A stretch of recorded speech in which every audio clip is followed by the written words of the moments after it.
Terima kasih host. Ini maaf nih barangkali. Assalamualaikum warahmatullahi wabarakatuh. Buya. Waalaikumsalam warahmatullahi wabarakatuh. Iya, iya.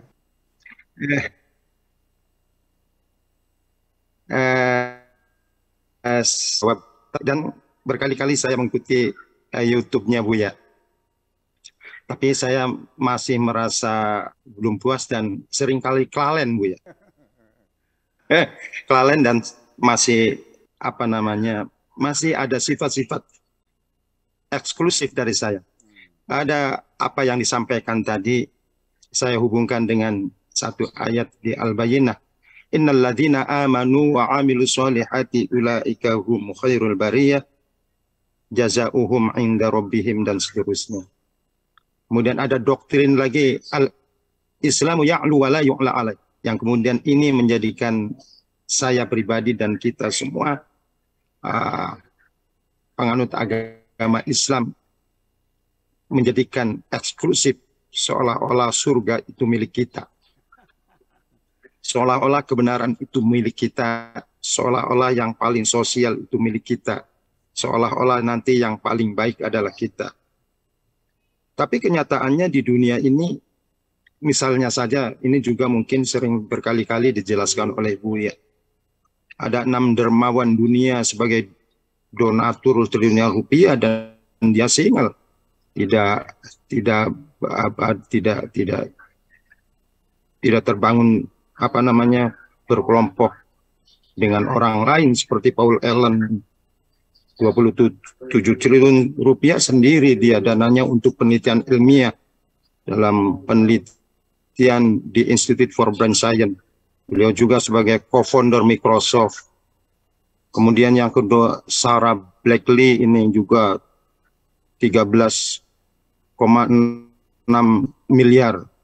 Warren Buffett dan seterusnya itu sampai pada Mark Zuckerberg dan Priscilla ini, dan semua yang ke-6 donatur tadi yang telah mendonasikan dananya itu umumnya dalam hal kebaikan, yaitu untuk pendidikan, untuk penelitian, untuk pemberantasan penyakit seperti Ebola, kemudian kemarin COVID-19 dan seterusnya, pelatihan guru, ya, dan lain sebagainya dalam hal pendidikan. Ini mohon dijelaskan kembali Buya untuk kita supaya kita itu lebih inklusif, jangan kemudian kita jadi eksklusif. Saya mengerikan juga mendengar apa namanya saudara-saudara kita yang Timur Tengah itu, karena kita Islam banyak hafal Quran, tetapi kerusakan terjadi di mana-mana, bahkan ngebom, membinasakan pusat apa namanya pusat kebersihan, pusat air bersih, pusat penerangan itu ngebomnya dengan membaca kalimat takbir dan tahlil la ilaha illallah wallahu akbar. Mohon penjelasan Bu ya. Apakah nanti kemudian yang 6 donasi dan lain sebagainya, yang donatur tadi yang telah mendonasikan, dan mereka itu tentu tidak melacur, mereka itu tidak bermaksiat, dia dalam kaidah keduniawian bisa dalam kategori amal soleh tentu. Bagaimana menurut Bu ya? Mohon penjelasan Bu ya. Terima kasih. Assalamualaikum. Waalaikumsalam warahmatullahi wabarakatuh. Sesungguhnya pikiran-pikiran eksklusivisme yang muncul berkembang di dunia Islam ini itu sudah muncul sejak abad-abad pertama, ketika para mufassirin seperti An-Nasai, Tabari, Ibnu Katsir, mufassir pertama ketika menafsirkan Al-Quran setelah Nabi meninggal dunia, ilmu tajwid muncul, ya kan, ilmu nahwu muncul, ilmu tafsir muncul.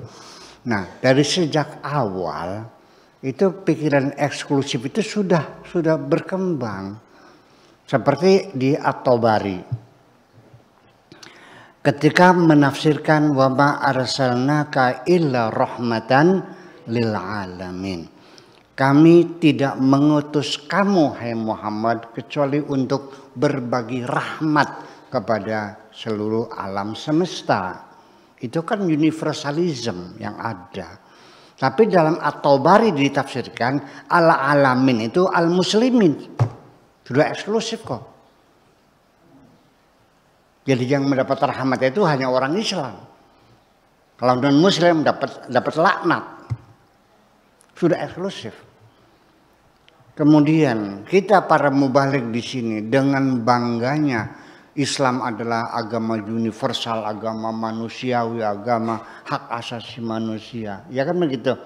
Dengan firman Tuhan wa ja'alnakum syu'uban wa qabaila lita'arafu. Allah bikin kamu berbangsa-bangsa, bersuku-suku untuk saling bekerja sama. Ditafsirkan lagi oleh tabarnya, bekerja sama antar umat Islam dengan non-muslim nggak perlu kerja sama. Bayangkan. Ya. Dan selalu dinyanyikan, didengungkan, kuntum khairu ummatin ukhrijat linnas. Engkau adalah umat yang terhebat yang tampil di dunia ini di antara manusia yang lain. Seperti al-Islam ya'lu wa la yu'la alaih. Nah, itu semuanya itu adalah berkembang sendiri. Tapi kalau kita lihat dalam Al-Qur'annya, Al-Qur'an itu tidak menyanjung orang beragama Islam, tetapi yang beriman. Awas loh. Setiap Allah memerintahkan apapun dalam bersyariat, yang dipanggil itu ya ayyuhalladzina amanu, bukan ya ayyuhalladzina aslamu. Karena yang siap melaksanakan perintah adalah orang yang beriman, bertuhan, bukan sekedar beragama. Islam sebagai agama, tapi iman sebagai bertuhan. Nah, makanya disitulah bahwa sesungguhnya eksklusivisme itu nggak ada sebetulnya dalam Al-Quran itu. Coba kita sebutkan di samping surat Al-Bayyinah tadi. Innalladzina amanu walladzina hadu wan nasara wasabiina man amana billahi wa amila salihah falahum ajruhum inda rabbihim la khaufun alaihim wa lahum yahzanun. Orang-orang beriman, orang-orang Nasrani, orang Yahudi, orang Perseban, siapapun mereka yang beriman dan beramal soleh, mereka akan mendapat pahala dari Tuhannya. Nggak usah takut. Iya kan? Banyak sekali ayat itu. Ya silakannya ini katanya sudah dinasakh. Nah ini teori nasakh ini jadi kacau balau. Nasakh itu sudah direvisi. Siapa yang merevisi Quran?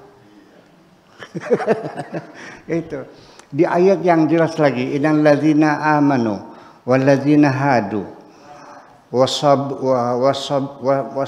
wasabiuna wan nasara wal majus wal ladzina asyraku, malah orang beriman, orang Yahudi, Nasrani, Paseban, Majusi, musyrik termasuk asyraku. Ya. Siapa yang selamat nanti? Allah mengatakan innallaha yafsilu bainahum yaumal qiyamah. Allah yang menentukan, bukan sekarang, nanti di hari kemudian. Bukan kamu yang menentukan neraka surga, Allah yang menentukan. Surga itu hak prerogatif Tuhan. Innaka taghfiru man tasya wa tu'adzibu man tasya. Kau ampuni siapa saja dan kau siapa saja. Ya tidak masuk akal ada orang yang dermawan seperti itu, ya kan? Lalu masuk neraka. Sementara ada orang jual-jualin tanah wakaf lalu masuk surga. Sampai wakafnya habis. Nah itu persoalannya. Jadi kadang-kadang seperti itu kita tidak akan pernah selesai. Karena selagi teori nasakh mansukh menjadi alat untuk menjustifikasikan pendapatnya, di situ kita menjadi sulit. Bahwa sesungguhnya nasakh itu adalah keputusan Tuhan dirubah oleh kanjeng Nabi. Ya, saya setuju al-Islam ya'lu wala yu'la alaih. Islam tinggi, tidak ada yang lebih meninggihi. Artinya Islam hebat, tidak ada yang melebihi. Iya, Islam iya, tapi orang Islamnya enggak kok.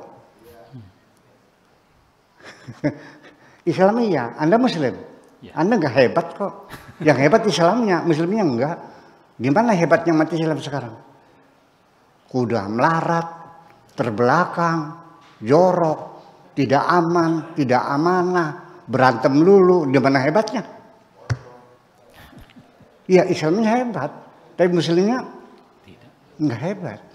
Nah, hebatnya Islam juga itu hebat dalam konteks tanda kutip relatif dibandingkan dengan peradaban pada zamannya. Ya, seperti pada zaman perbudakan dulu, semua negara ada perbudakan. Islam juga mengelola perbudakan, tidak melarang. Ya, melarang karena dipaksa oleh Amerika tahun 1960 ya, melalui mediatornya Adnan Khashoggi. Itu pun didemo oleh umat Islamnya. Kenapa mengharamkan sesuatu yang tidak diharamkan Tuhan? Oh, jadi Tuhan mau memperbolehkan perbudakan begitu? Ya, ini jadi persoalan. Pak Bri, kita negara Indonesia melihat perempuan menjadi korban kejahatan laki-laki ketika perceraian diserahkan kepada mulut lelaki sebelum ada undang-undang pernikahan. Betul enggak? Tahun 74 itu. Asal laki-laki mengucap cerai, bergurau pun sah. Korban di depan mata kita perempuan diceraikan tanpa ada hak pembelaan. Undang-undang kita dibikin, dicabut dari mulut laki-laki, harus diproses di pengadilan, di demo kok. Sampai diinjek-injek meja DPR dulu tuh. Ya kenapa? Umat Islam mengatakan kafir negara nih. Karena melarang sesuatu yang tidak dilarang oleh Allah. Wa man lam yahkum bima anzalallah fa ulaika humul kafirun. Jadi maksudnya gimana? Tidak boleh dibela perempuan tuh. Perempuan manusia bukan sih? Nah, disinilah keterlambatan berpikir kita. Kenapa? Karena umat Islam telah merasa keburu bahwa Islam sudah sempurna. Sehingga final. Sudah tidak perlu direvisi, tidak perlu diperbaiki. Sudah perbudakan ya boleh. Dalam Bahsul Masail yang saya pimpin di sini, juga masih banyak para ulama yang berpendapat bahwa perbudakan boleh dalam Islam. Sah, non? Apa betul begitu? Nah ini persoalannya. Iya, jadi artinya begini. Jadi kalau zaman dulu ada orang tidak berzina, masuk akal. Beli budak bisa, milkul yamin bisa. Betul nggak? Iya. Kalau sekarang karena sudah ada hak asasi manusia, tidak boleh beli. Mana larinya? Diskotek kan? Nightclub kan? Menjadi perzinahan. Jadi hebat nggak mereka tidak berzina? Ya nggak hebat yang karena bisa beli budak. Yang hebat adalah orang yang dalam payu yang tiap hari digoda tapi tidak pernah melakukannya. Itu yang paling hebat. Terima kasih. Pak Prianto, demikian pemaparan panjang atau penjelasan panjang tentang eksklusivisme dalam Islam, dan kita tadi sudah memberikan penjelasan begitu runut dari Buya Syakur.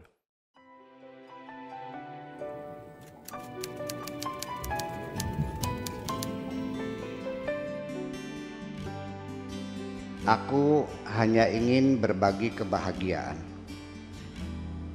dan tidak menggurui siapapun.